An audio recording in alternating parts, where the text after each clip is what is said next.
इनका वास्ता आज के दौर की बात कहने लगा। अज़ादारी को ज़ादारी रहने दो, नमाज को नमाज रहने दो। तकाबुल करके दोनों को टकरा क्यों रहे? कौन सा पैमाना है तुम्हारे पास जिससे तुम दोनों में से तकाबुल करोगे? तुम में से कौन हबीब है तो फैसला करे?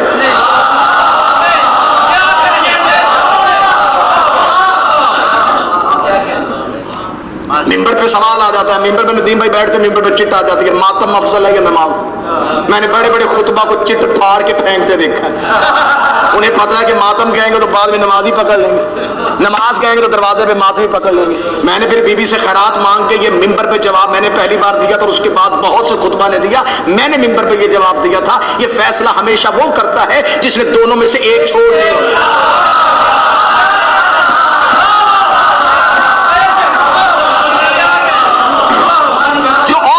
है ना कि क्या करूं, उसके लिए दोनों से छुट्टी है।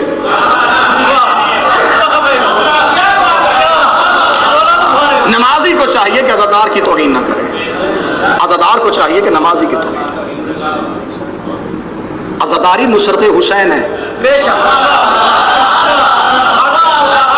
नमाज इबादत परवरदिगार है।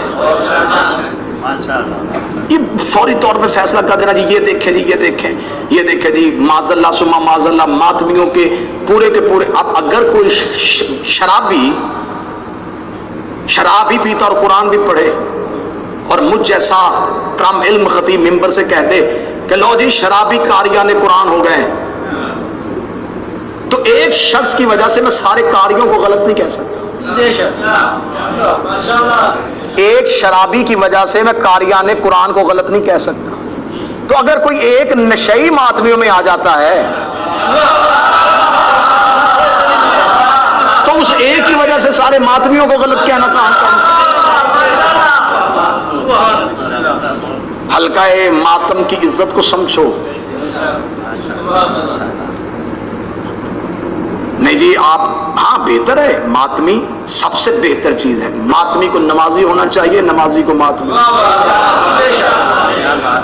लेकिन ज्यादा देखे, मातम 1 घंटा कमीज उतार के हल्के में खड़े होके सीना पीटना, ये मातम है। 5 मिनट मुसल्ले पे खड़े होके उठना बैठना, ये नमाज है। बंदा आसानी से मुश्किल की तरफ देर से जाता है, मुश्किल से आसानी की तरफ जल्दी आता है।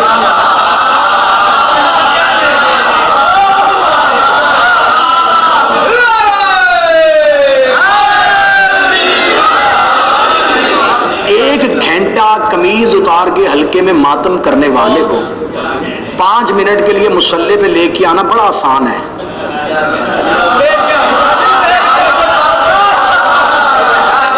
5 मिनट मुसल्ले पे खड़े होने वाले को कमीज उतरवा के हल्के पे खड़ा करना ये मुश्किल है। अगर ये रीत डालनी है तो ये गलत पड़ जाएगी। मैं 1 घंटे का मातमी 5 मिनट के लिए ले आऊंगा,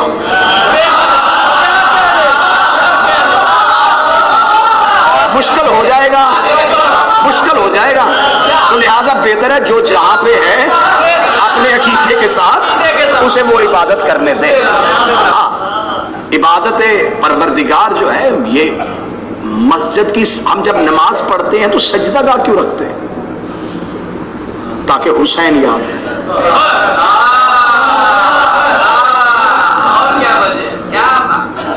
नमाजी बड़ा अच्छा होता है वो नमाजी जो मातमी हो, बड़ा बेहतर होता है वो मातमी जो नमाजी। इसलिए मेरे चौथे शहनशाह का लक़ब है ज़ैनुल आबिदीन। आबिदीन की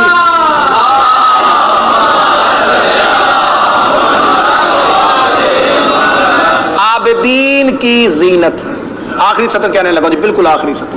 आबिदीन की जीनत, इबादत गुजारों की जीनत। जीनत कहते हैं पहचान को। अल्लाह कुरान में कहता है माल और औलाद जो है तुम्हारी जीनत है। जीनत मतलब पहचान। सूरज आसमान की जीनत है, जीनत मतलब पहचान। जिससे पहचान हो उसे जीनत कहते हैं। नमाजियों की, इबादत गुजारों की पहचान का नाम सज्जाद है। हुसैन से बड़ा नमाजी कौन? अली की तो शहादती नमाज में हुई, जिसका सजदे में 2 आइमा का सर सजदे में कट रहा है। दोनों ज़ैनुल आबिदीन नहीं, ये ज़ैनुल आबिदीन चौथे को क्यों बनाया? क़यामत वाले दिन इबादतें परखने के लिए सज्जाद को क्यों खड़ा किया? अगर सज्जाद को खड़ा किया तो खड़ा इसलिए किया है, इबादत गुजारों की इसे पहचान, इसे म्यार, इसे कसवटी, इसे तराजू ही अल्लाह ने इसलिए बनाया है कि कोई मातमी ये कह के सज्जाद से अगर नमाजों में छूट ले कि मैं तो अज़ादारी कर रहा था और अज़ादार हूं तो नमाजों की छूट दे दे, तो सज्जाद से बड़ा अज़ादार कोई नहीं। कोई नमाजी जन्नत में जाने की कोशिश करे कि मैं मातम में नहीं गया, नमाज पढ़ रहा था, तो सज्जाद से बड़ा नमाजी भी कोई नहीं है। जो इबादत गुजार है वही अज़ादार है। कितना मातम कर लोगे? 9 घंटे 10 घंटे, कितनी जंजीर मार लोगे?